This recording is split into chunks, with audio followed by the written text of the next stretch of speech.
These theories will make you question reality. So remember, this is for entertainment purposes only. Let's check them out. And so here's the dirty secret on megachurch. People think megachurches have lots of money. No, we have lots of bills. Lots of bills. And statistically speaking, the smaller the church, the better the giving. Mm-hmm. The bigger the church, the less the giving. That's right. Because people don't think, oh, I need to contribute. And we live in a culture where people want everything for free. And so here's the to be honest with you, I hear differently. And this is what I mean. Not speaking on what he's saying, but I feel like people that I hear from, their problem stems from the perception of the optics of what they see from mega churches. And for those at the head, the pastors at the head of mega churches, whether it be the sports cars or the big houses or the different things, you know what I mean? The lavish lifestyles and trips and different things, and the things that are getting exposed, you know? And I totally get that. I can see people rolling up to a mega church and being like, okay, what am I giving? You know what I mean? Is this what I'm giving towards or what? You can't knock people for feeling that way. A small church, you could probably say to them, okay, yeah, they're giving, better building, making sure the lights and everything is running, the pastor is paid, different, the staff, whatever. But when you roll up and you see some of the things you see nowadays, come on, you see it, some people see it, it makes you question. It makes you question. I don't know if I ever told a story about the churches. I don't think so. Here in Atlanta, we wanted to buy a church out here, a building. Oh, wow. It cost $1 million. We said, we can't afford that because we grassroots. Mm. So the minister said, hey, no. We said, minister, how are you able to afford this $1 million building? He said, you go to the bank. I said, no. We went to the bank. All these banks, they say the churches have unreliable income because 1 week it may be good, next week it might be bad because it's based on donations. Right. He said, no. He said, Christians have a bank strictly for Christians. Oh, wow. So he gave us the address. Brothers go down there, and the clause is, in order to get the money funded for a church, millions of dollars, you have to teach what they want you to teach. They said to us, our teachings must align with theirs. December 25th, the laws are done away with. I'm like, we don't teach that. You can't get no money from us then. And the churches have never revealed. That was on a sneak tip the minister told us. And we found out, whoa, there's so much ins and out with the churches, it will shock people. I don't know if I ever... That don't seem shocking to us, though. For me, that's not shocking. Because I feel like they do that with a lot of different things. Everything comes with a price. They've always told us that growing up, but we kind of took that for granted. Everything comes with stipulations, bro. You get nothing for free. You get nothing without, okay, you want our money? This is the way we want things done. Okay, then you can't have our money. If you're willing to compromise yourself, compromise your morals, integrity and all of that, and what you stand for and believe in, then you can have this money. It's like the horns come out their head and they turn instantly red and you can see the devil in them. Because they know you need it bad. And they know even if they don't give it to you today, you'll be back. And their offer still stands. Maybe it's even worse offer the next time you come back. But they know you'll be back. I don't know if y'all have heard about the Hillsong Church stuff. It's a mega church that all these celebrities belong to. But there's like this conspiracy that they like marry off their elites and stuff. So like Justin Bieber and Hailey Baldwin Bieber were this arranged marriage. That's the whole conspiracy. I don't know if it's true. But I will run with any reason to hate on a mega church. So I think it's real. I don't know if y'all have heard about the Hillsong. Hillsong. I'm trying to go through like my memory Rolodex, which is tough to do that for me. You know what I mean? I don't have the best memory, but I don't remember hearing anything about Hillsong before. Maybe as we go further, we'll come across some more videos or something like that. But Hillsong may need to dive deep into that. Maybe that's a whole segment within itself. Multi-million-dollar megachurch Hillsong has been under fire for adultery, assault, child abuse, homophobia, misappropriating funds, brainwashing, cult-like behavior, and more. Celebrities such as Justin and Hailey Bieber, Selena Gomez, Chris Pratt, Kourtney Kardashian, and Travis Barker, Nick Jonas, among others, have attended the church. Co-founder Brian Houston was arrested in August of 2021 for concealing information regarding child sex offenses. In March, it was revealed that Houston had violated the church's code of conduct and was sexually harassing staff members. Discovery Plus has released a documentary entitled Hillsong, a megachurch exposed. The film reveals sinister hypocrisy and an institution so profoundly compromised and corrupt. This is the thing. And you wonder why people feel how they feel.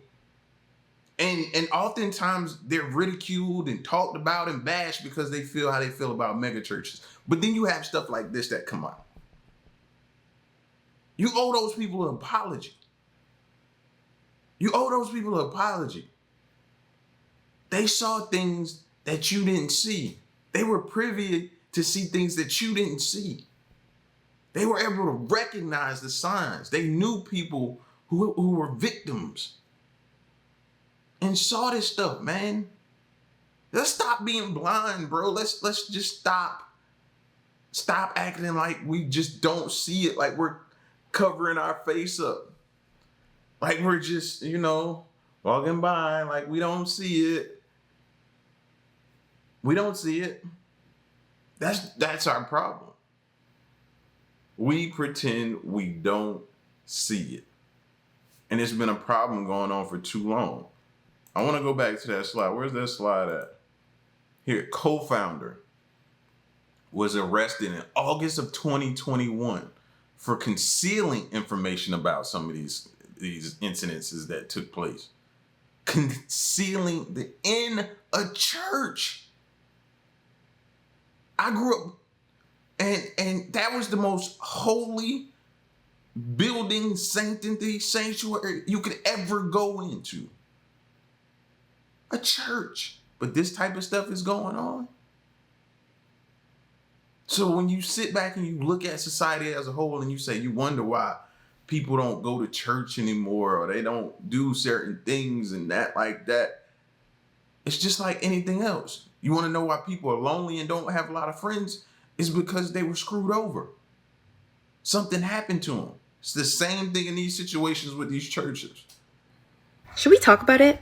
I think it's time. I think it's time we talk about it. If you're looking at this chart and you see some names you recognize, it's because these are all celebrities who have been associated with the Hillsong Church. Oh, we can't forget one more, Miss Soper herself. The church, if you do not know, is the mega church of all mega churches. It has a very dark past, and we're going to talk about it today. Like I always say, everything I'm about to say is alleged. I don't know these people. I don't want to know these people. I'm just some bitch on the internet, and frankly, you don't have to believe me. The Hillsong Church was started in 1977 in Australia by crusty old dusty Frank Houston. In 1999, Brian Houston, his son, would go on to become the new leader. In 2003, they would open up a church in New York City, and one of the previous assistant pastors would go on to pretty much run that church. This is Carl Lenz. He is all of the celebrities' best friend and spiritual leader.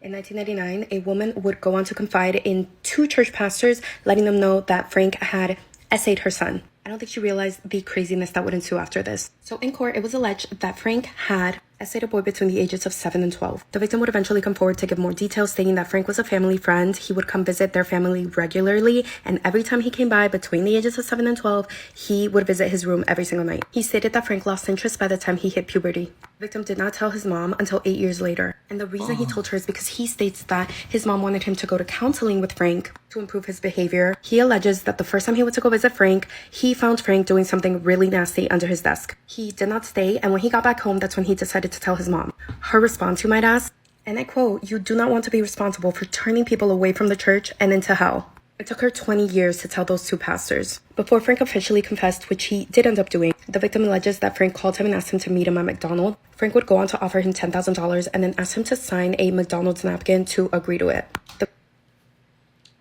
where do you think he got that $10,000 from? Possibly, allegedly. I'm asking a question. What do you think that money could have come from?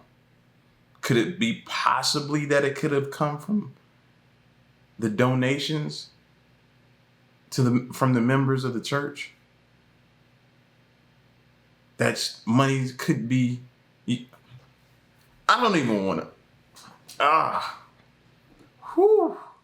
That's that right there. That's the problem, man. That's where the trust and distrust lies for me.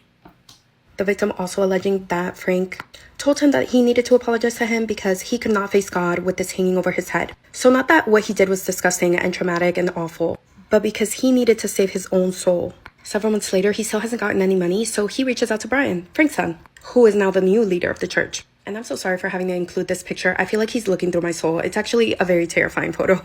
I feel like he knows all my secrets.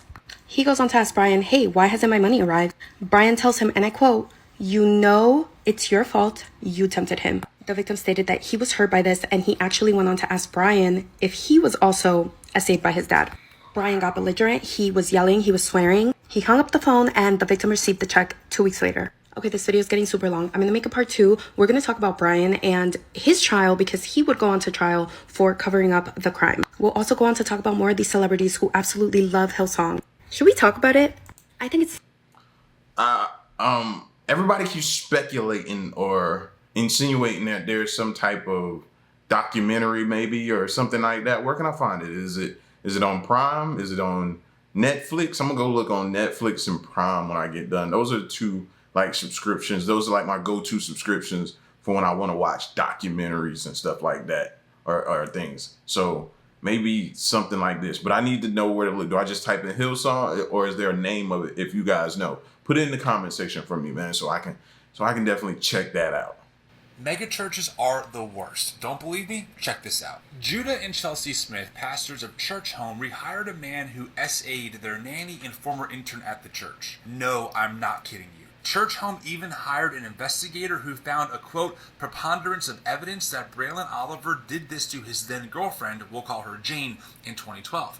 When the investigation concluded in 2018, Judah and Chelsea thanked Oliver publicly for his time on staff as the children's pastor, and then in 2022, Chelsea Smith, get ready, sent a text to Jane telling her that she had something, quote, fun to run by her. What was the fun that Jane was about to have? Well, she was about to be asked by a lead pastor for her consent to allow the church to rehire the man who committed unspeakable harm. Jane understandably said, no way in hell this should happen, but a few months later, well, he was hired back on as the donor relations manager. The bar is set so freaking low for these mega churches, and somehow they can't seem to clear the most basic hurdles. Let this be another reminder to you that we're not deconstructing because we're trying to be cool or because we hate the church, but because we don't trust evangelical churches and institutions to hold their own leaders accountable over things that are clearly harmful. This is a slam dunk, black and white case. No, you should not be rehired at the church. Am I crazy here? How do you rehire this man and go to bed with a clear conscience? Mega churches are the worst. How do you sleep at night? That's my question. How do you sleep at night? You know what I mean? And not even this church here, but most of the churches you get up, they get up there and they preach to you, supposed to be preaching, teaching you, you know, right way to do things, the wrong way where you shouldn't do things. You know what I mean? Spiritual. You're supposed to go there and get spiritual guidance, direction, all of this type of stuff. You look for guidance, but yet this is taking place, and then you're bringing it back. Make that make sense to me. Somebody. I know I ain't the brightest, smartest, sharpest knife in the drawer, but make that make sense to me, please. It don't. Rachel Kellogg works at Church Home, a mega church based in Washington State. This video is from their YouTube channel. Church Home counts among its members celebrities like Justin Bieber and NFL quarterback Russell Wilson. They even have a presence in Southern California, meeting monthly at Saban Theater in Beverly Hills. Rachel Kellogg used to work here at ABC7 before taking a job in video production at Church Home. It was like the perfect opportunity for me because I was like, I really love this place. I love our mission. But even though Kellogg still works there, she's now suing Church Home, this class action lawsuit claiming that the church requires its employees to tithe. In other words, she says it's mandatory that they give 10% of their wages back to the church. I have several friends on staff that are just like, this isn't right. According to the lawsuit, the policy is found within the employee handbook, where employees are told they're expected to tithe and be generous with their time, finances, and other resources. She says a few months into her employment, lead pastor Judah Smith held a staff meeting reminding employees of their requirement to tithe. I was scared. That's how I felt in that moment. Was he's talking to me, I better start giving, otherwise I'm gonna lose the job that I've tried so hard to get. According to the lawsuit, she was written up over the issue of not tithing, and then later, she says she got an ultimatum. They're like, you've got 4 weeks to tithe, or you're out of here. The class action lawsuit was filed on behalf of all employees who've worked for Church Home over the past 3 years. To require employees to rebate 10% of their wages back to their employer, regardless of how you couch it, as a tithe or as some other kind of obligation, is on its face a violation of Washington's Wage Rebate Act. In response to our request for comment, Church Home provided a statement that read in part, quote, Church Home does not deduct any tithe from employees' paychecks, but does ask all employees to live out this faith practice of the church. The First Amendment protects the church's right to restrict employment to those employees who choose to abide by church teaching. Rachel Kellogg works at church. Now, let's go ahead and address the elephant in the room, right? Yes, I know. I was thinking the same thing. Why would you even sign a contract of employment that for a church that it requires you to pay tithes? You know you ain't gonna like that. Why would you even sign up for that? Like, don't get me wrong. That whole tithing and church stuff, while I agree, I also feel like they use it to take, some people use it. I ain't gonna say throw a blanket, but just like some of these mega churches and scams or churches and scams that do scams, they use that. They prey on that. You know what I mean? Not all churches are doing that, but some are doing that and using that as a scam. So my question to her was, did you not see your contract and see that that was a requirement? Because you should have been like, no, this ain't right. You know what I mean? The fact that you signed it and went up for this could have been bad. It could have been like, well, you signed the contract. This is on you. And you could potentially get nothing out of this whole situation. So be more mindful of what we signing. You know what I mean? It was very freeing until the wages of sin are paid. I think this clip going viral is like really awesome because I think this is a great example of these subtle ways the church like inflicts abuse on like the people who participate, but then additionally like how they brainwash you into not trusting your own body, into developing eating disorders, and just to believing that everything that feels good is bad for you. I personally grew up Baptist, and I spent my entire life going to non-denominational megachurches just like this one. Every single one of them is just like this. Every single youth counselor is just like this. I have heard this spiel like multiple times. Also, just to clarify, this is not a reflection of like Christianity in and of itself and the religion and also like the people who participate. This is an example of the way the church can be abusive, not an example of like what Christianity is. In the beginning of this clip, she starts talking about how if everyone ate as many donuts as they could possibly fit in their mouth, we'd all have fun until the next morning when we'd feel super sick and we'd think, that's an awful idea, blah, blah, blah, blah, blah, right? For one thing, first of all, notice how she uses food in her analogy. A lot of pastors, especially youth pastors, will use food in their analogy. It happens over and over again. Then she compares that to how people go back to bad relationships, the internet, things that are not God-centered in their life, even though it makes them feel awful. First things first, the things that she's even listing in this are not even that bad. Going out to party is fun every once in a while. Like, a kid should go to parties if they want to, as long as they're safe and, like, you know, they're not dying, then, like, yeah, allow them to have fun every once in a while. That's not a big deal. It's a part of growing up. Additionally, the internet, not a bad thing, an awesome thing, a resource that everyone has to use. Essentially, anything that doesn't center God is sinful in the eyes of the church. And in reality, that's not the case. It's normal to want to go out and socialize, meet new people, make friends, hang out with your friends to go party.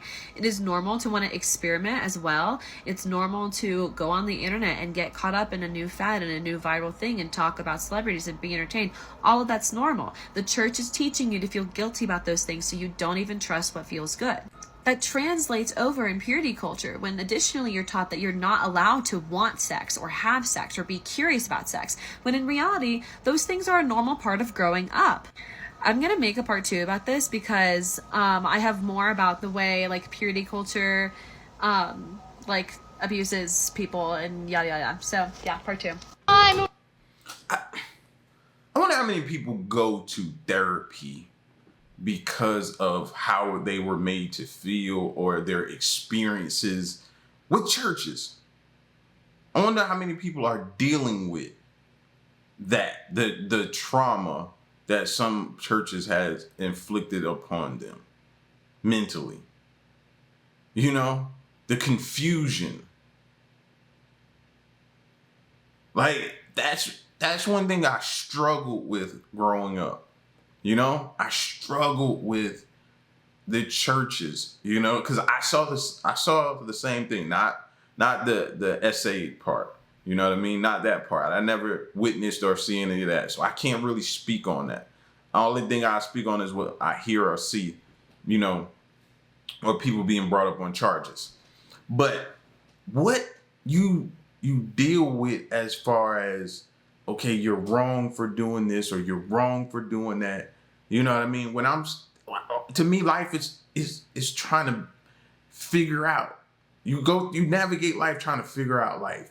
And you try to make your todays better than your yesterdays, right?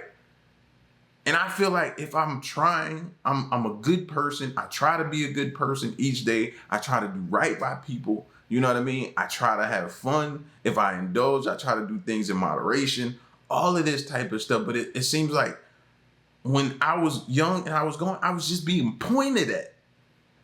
Don't know, you are wrong. You are sinner. You are this, that. You are this, you are that. And I was like, oh my gosh, like, it makes you feel like you're just the most you're the scum of the earth. You're just, you know, you can go to some churches and feel that way.